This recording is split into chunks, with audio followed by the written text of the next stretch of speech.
Sawadee krap, I'm JP Mestanza, and today is Tuesday, August 8th, 8/8. Welcome to Phuket Xtra, brought to you by pvcphuket.com. There is now hope for legal action to be brought against the culprits responsible for unloading a tide of oil and tar that plagued Phuket's west coast beaches over this past weekend after the Phuket Marine Office Chief, Natapong Pranit, filed a formal complaint with Chalong Police on Monday. Oil and tar washed ashore on the island's northwestern beaches as far north as Naiton and as far south as Patong Beach, which also harmed sea animals and affected the water and the beaches. This prompted cleanup efforts across the west coast over the past few days. It even reached Ko Ratchayai, south of Phuket, where on Monday, officials cleaned up about 2 tons of oil-marred sand and oil-stained debris from the island. On Monday, Pranit and his men at the Phuket Regional Marine Office filed a complaint at Chalong Police Station and stated that the culprits must pay for the expenses incurred in cleaning up the toxic substances and compensate those damages. If the culprits are found, they would face a prison term of up to 3 years and or a fine of up to 60,000 baht.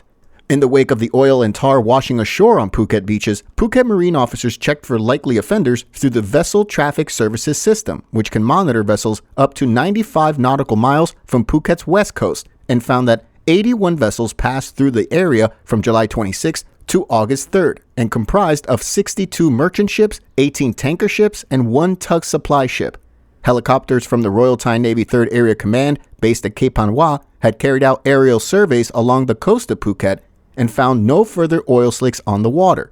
If the weather continued as expected, the oil that plagued Phuket's beaches for nearly a week is expected to be gone within 1 to 2 days, according to marine officials. Meanwhile, cleanups have continued along the west coast. For more, visit thephuket.news.com.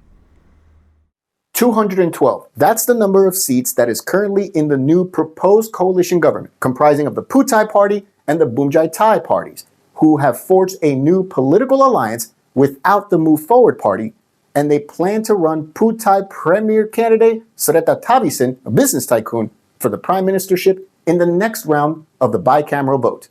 The leaders of the two parties announced their bid to form the next government on Monday, with Bhumjaithai leader and current public health minister Anutin Chanvirakul saying that the new coalition would not support a minority government, will not join any government involving the Move Forward party, and will not object to any portion of Section 112 of the Criminal Code, otherwise known as the Royal Defamation Law or lèse majesté.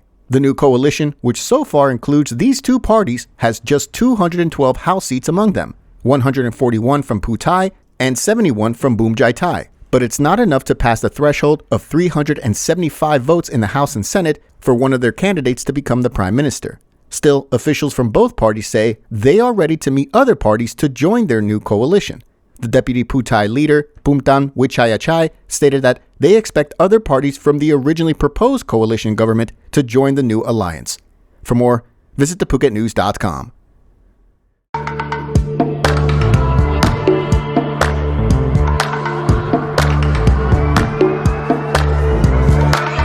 I was sure that it'll be easier to clear you from my mind. I wish you fall out from the window, take a bad trip to the ground. Ooh. Ain't been the pleasure, see your pressure just before you break a bone.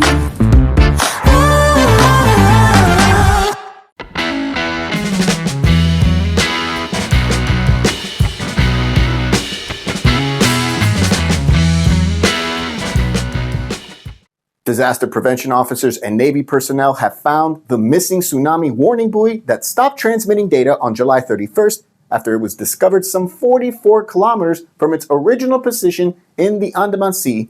It's now been recovered. Station 23461 is one of many tsunami warning buoys installed several hundreds of kilometers away in the ocean, part of the multinational tsunami detection network in the Bay of Bengal. It ceased transmitting data on July 31st. And efforts to recover the buoy began last week. It was found late in the weekend, and Navy personnel have recovered the buoy, having returned it to Penang Naval Base on Monday morning. The buoy had drifted a considerable distance and was located about 30 kilometers northwest of the Surin Islands. An inspection is now underway to determine how it became dislodged from its mooring. After that, officials will update it and then redeploy it to its original location as soon as possible. For more, visit thephuket.news.com. Dangerous driving by a speedboat driver returning from Phi Island amid large waves with tourists on board who some were not wearing life jackets has been explained away at a press conference organized by the Phuket Marine Office. The Phuket Marine Office launched an investigation into the dangerous driving only after a video clip was posted online showing a tour speedboat plainly identified as the Naticha 555 plowing through large waves at speed on August 1st. Subsequent reports by officials repeatedly noted that both speedboats were under investigation, despite no claims whatsoever being presented that the operator of the TSK-6 speedboat had done anything wrong. The Phuket Marine Office confirmed that the two speedboats were returning to Phuket from the Phi Islands at about 2:30 p.m. on August 1st, amid waves reaching up to 3 meters tall.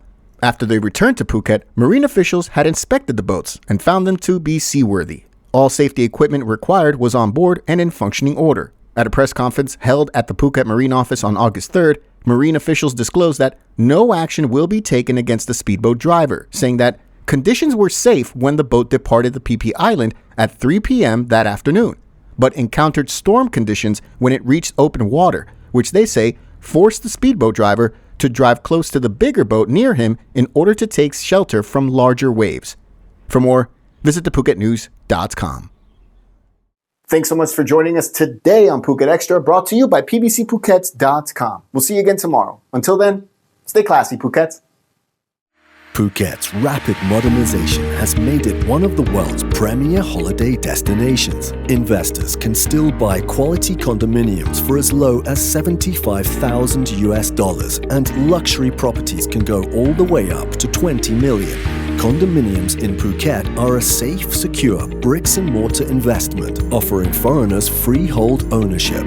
Call or email Thai Residential, Phuket's #1 trusted real estate advisor, to find your perfect Phuket property.